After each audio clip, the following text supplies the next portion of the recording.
Halo, nama saya Angela Claudia dari kelompok 5. Di sini saya akan mempresentasikan mengenai asimilasi. Park dan Burgess mengatakan bahwa asimilasi adalah suatu proses interpretasi dan fusi. Melalui proses ini, orang-orang dan kelompok-kelompok memperoleh memori-memori, sentimen-sentimen, dan sikap orang atau kelompok lainnya dengan berbagai pengalaman dan sejarah tergabung dengan mereka dalam suatu kehidupan budaya yang sama.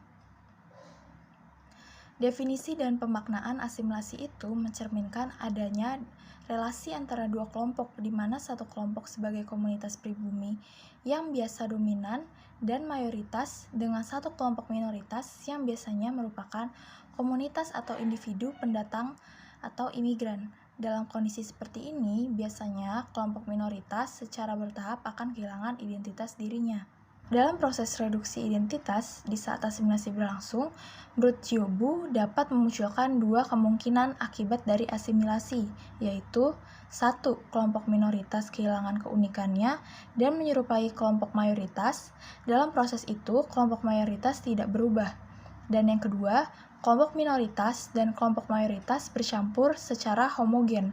Masing-masing kelompok kehilangan keunikannya, lalu muncul suatu produk unik lainnya, suatu proses yang disebut belangga pencampuran atau melting pot. Menurut Danajaya, proses pembauran suatu budaya biasanya melalui dua proses asimilasi, yaitu asimilasi tuntas satu arah dan asimilasi tuntas dua arah. Asimilasi tuntas satu arah yaitu seseorang atau kelompok mengambil alih budaya dan jati diri kelompok dominan dan menjadi bagian dari kelompok itu. Asimilasi tuntas dua arah dapat berlangsung manakala dua atau lebih anggota etnik saling memberi dan menerima budaya yang dimiliki oleh setiap kelompok etnik. Bentuk-bentuk asimilasi. Yang pertama ada asimilasi budaya. Asimilasi budaya adalah proses menggabungkan budaya di satu wilayah dengan wilayah lain tanpa menghilangkan identitas mereka. Kemudian yang kedua ada asimilasi struktural. Asimilasi struktural adalah proses percampuran berbagai komponen lembaga sosial dengan mempertimbangkan berbagai elemen sosial. Kemudian yang ketiga, asimilasi perkawinan.